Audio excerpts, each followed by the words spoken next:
Nusantara penuh dengan berbagai macam cerita, legenda, mitos, mistis yang berkembang di tengah-tengah masyarakat. Salah satu yang sangat familiar dan terus menjadi buah bibir masyarakat Nusantara adalah legenda tentang ular raksasa. Legenda ular raksasa saja di Kalimantan ada yang bernama Tangku Lalu, Tangku Lala, Tangku Lula, Tangku Lalu ya, Tangku Lalu. Tangku Lalu ini adalah seekor ular raksasa, entah itu piton gitu ya, bisa menirukan suara ayam hutan, babi hutan, kijang, dan burung-burung untuk menjebak mangsanya. Biasanya panjangnya itu sampai 15 meter dan sangat besar sekali. Masyarakat pedalaman Kalimantan sangat familiar dengan Tangku Lala. Termasuk kemudian di pedalaman Sungai Mahakam Kalimantan ada juga legenda tentang ular Titanuboa yang sangat ganas, bahkan masuk dalam film Hollywood ya tentang pencarian anggrek langka, yang di situ ternyata di sebuah kubangan penuh dengan ular-ular raksasa Titanuboa. Di Lombok ada juga cerita tentang ular putih di sebuah goa di tepi pantai. Sampai saat ini masih menjadi destinasi wisata tentang keberadaan ular putih. Di Jawa sendiri, di Jawa Tengah misalnya ada Baru Kelinting yang mengitari Gunung Merapi yang lidahnya dipotong menjadi tombak Baru Kelinting. Termasuk kemudian di Jawa juga banyak cerita tentang ular berkepala manusia yang dikenal dengan Nyai Blorong. Nah ini salah satu legenda-legenda yang ada di Nusantara, termasuk ular berjengger, termasuk kemudian ular-ular besar lainnya ya, ada 7 minimal ada 7 di Nusantara ini. Termasuk di pedalaman hutan ini juga ada kisah-kisah tentang legenda ular raksasa. Jika kita kembali flashback ke belakang sepanjang rentang sejarah pada masa purba misalnya, ular ini merupakan penghuni dunia bawah, di mana dalam masyarakat prasejarah itu mengenal dunia atas dan dunia bawah. Dunia bawah identik dengan kegelapan, ular, buaya, ya. Kemudian dunia atas identik dengan terang, matahari, elang. Dan di situ adalah filosofi dan cerita-cerita yang menghiasi masyarakat prasejarah yang hidup di hutan-hutan, berburu, meramu, nomaden ya, berpindah-pindah. Ini masyarakat prasejarah kita. Kemudian pada masa peradaban kuno Hindu-Buddha itu ya, bahwasanya ada semacam sebuah tradisi bahwasanya Dewa Wisnu menjelma menjadi ular raksasa yang menopang alam semesta di atas mahkotanya. Ini salah satu filosofi dalam tradisi kuno, sehingga kemudian raja-raja Jawa ini diidentikan dengan ular naga yang menopang cerat yoni ya di atas mahkotanya, yang artinya memiliki makna filosofi bahwasanya raja memiliki tanggung jawab moral, tanggung jawab dunia, dan tanggung jawab agama untuk kemudian menjaga alam semesta termasuk masyarakat ya. Ini sesuatu yang sangat luar biasa pada masa kuno, sehingga kemudian banyak sekali cerita tentang ular naga, termasuk kemudian pertarungan antara Garudia dan ular naga. Jadi suatu ketika ada Resi Kasava yang tidak memiliki anak namun memiliki 2 istri, yaitu Kadru dan Witana. Kadru ini kemudian diberi 1000 ekor telur, kemudian menetas menjadi 1000 ekor naga. Dan Witana diberi 1 telur yang menetas menjadi 1 burung Garuda. Kemudian Witana dan Kadru ini mengadakan sayembara.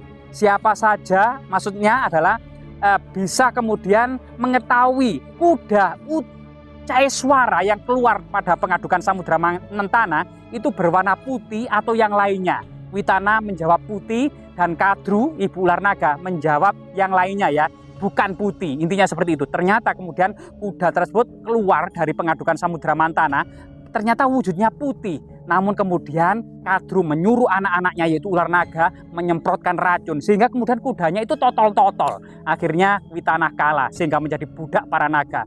Karena Garuda ini sedih melihat ibunya diperbudak para naga dan meminta para naga tebusan ya agar bisa membebaskan ibunya, yaitu dengan air amerta yang ada di kayangan. Sehingga kemudian Garuda mengobrak-abrik kayangan melawan seluruh para dewa termasuk Dewa Indra. Dewa Indra pun hampir kalah. Karena bantuan Dewa Wisnu akhirnya Garuda mendapatkan air amerta dan berhasil membebaskan ibunya. Jadi banyak sekali kisah ular naga termasuk di hutan ini. Coba bayangkan ini ya. Jadi akar ini saja yang berbulu-bulu ini seperti ular naga. Namun ternyata di sebelah sana nanti ada yang lebih besar, ada yang lebih ganas, dan ada yang lebih melegenda lagi. Coba kita menuju ke sana ya. Nah ini banyak sekali kisah-kisah ular naga. Jadi ular naga memang tidak bosan-bosannya untuk diceritakan ya. Karena ular naga ini memiliki makna yang sangat luar biasa sekali. Namun ada perbedaan yang mencolok antara ular naga yang ada di Jawa dengan ular naga yang ada di Eropa. Ular naga Jawa tidak memiliki cakar. Ular naga Cina memiliki cakar, namun juga tenang dan memiliki simbol kebijaksanaan. Sama dengan ular naga Jawa, meskipun tidak memiliki cakar, juga simbol kebijaksanaan, simbol ilmu pengetahuan, dan simbol kemudian kecerdasan. Sedangkan di Eropa, naga itu bersayap, terbang, menyemburkan api, membakar dan merusak pertanian, membakar perkampungan. Naga di Eropa itu diidentikan sebagai kemudian kejahatan dan kegelapan. Lah inilah tenaga dari kita yang ketahui, siapa sangka bahwasanya banyak orang mengira ini adalah kayu kering yang memanjang dari sana menuju sana. Ternyata jika kita lihat kemungkinan ini adalah naga atau ular ya, ular yang bertapa ini dari sana. Itu lihat yang kepalanya ya, yang mulutnya itu menganga. Itu terus kemudian ke sini, sampai kemudian ke sana. Kemungkinan juga ini fosil ya, fosil naga atau yang lainnya ya, sampai ke sana. Ekornya itu ke sana, ekornya memanjang ke sana ya, lah sampai sana dan masuk ke dalam tanah tersebut di sini.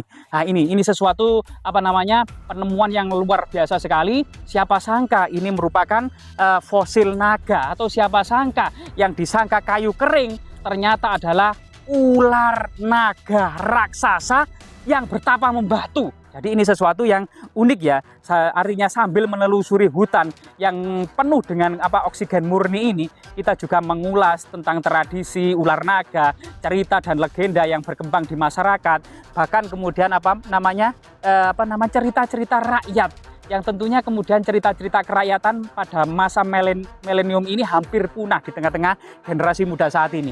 Kita coba mengulas kembali hutan yang sangat indah, yang patut kita jelajahi, yang bisa kemudian menghasilkan oksigen murni, menyerap racun-racun di udara dan karbon dioksida, dan flora dan fauna ini ternyata obat bagi kanker, obat bagi TBC, HIV/AIDS, maupun kemudian obesitas serta diabetes ya.